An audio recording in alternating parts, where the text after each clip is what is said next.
Today we're going to build a pinch pot out of clay. A pinch pot is a bowl made by using your hands to pinch the clay into the shape you want. Clay is a mud-like material that can be found deep in the earth. It's special because it keeps its shape when you mush it into things. And when you cook it at a high temperature, it becomes hardened and can be used to make useful things like bowls and plates and cups, or you can use it to make beautiful art. We are going to make pinch pot bowls that you will actually be able to eat and drink out of. Humans have been using clay to make useful things for thousands of years. So let's get started. You will have a square of clay to make your pinch pot. You may need to dip 2 fingers into your water cup and rub it onto the clay if the clay starts to get dried out or cracked. Once you know your clay is nice and mushy, use your hand muscles to squeeze the clay into a ball. Then you can roll the clay between your hands to make the ball, or even roll it on the table. Once your clay is nice and round, it's time to transform it into the pinch pot. Take your thumb and press it into the middle of the clay ball. Don't poke it all the way through though, just about an inch or so. Then you can already start to see the pinch pot beginning to form. We just need to use our hand muscles to pinch the sides of the little bowl to make it bigger.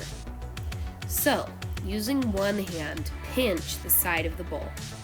Use your other hand to turn the bowl a little bit.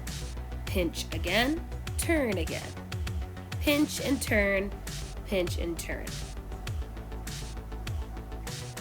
I'm noticing that my pinch pot has some cracks happening on the top, so I'm going to dunk 2 fingers into the water and rub it on the cracks to smooth it out. Be careful not to add too much water to your clay.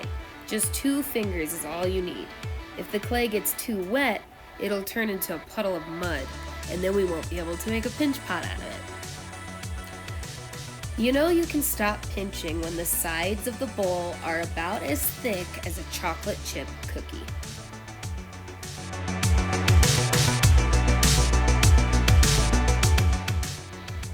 After you build the pinch pot, it's time to give him a little foot. Yes, a foot. Just like you need your feet to stand up and not fall over, a pinch pot needs a foot at the bottom of it so it can stand up nice and straight. To make the foot for your pinch pot, you'll need a little bit more clay. Roll the clay into a coil or snake.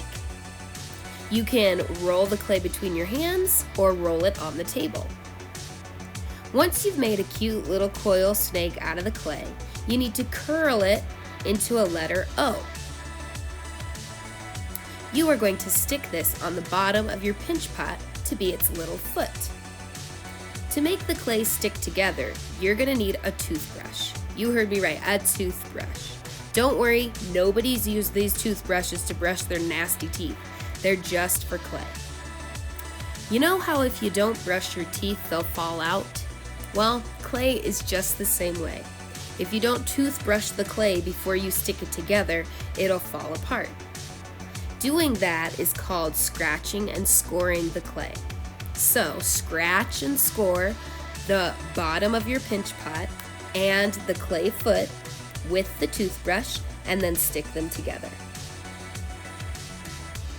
The last step to building your beautiful pinch pot is to add some texture with your clay tools. You can use your popsicle stick and wooden stick to draw lines on your pinch pot. On the outside, on the inside, or even on the foot. I decided to put a pattern of stripes and polka dots on mine.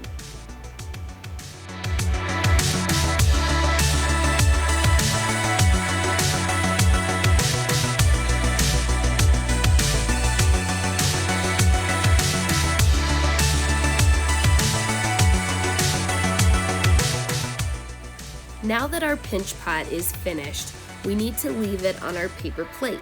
so that it can dry out all the way. Once it's all dried out, I am going to cook all the pinch pots in a big clay oven called a kiln. And after that, we get to add color and take it home.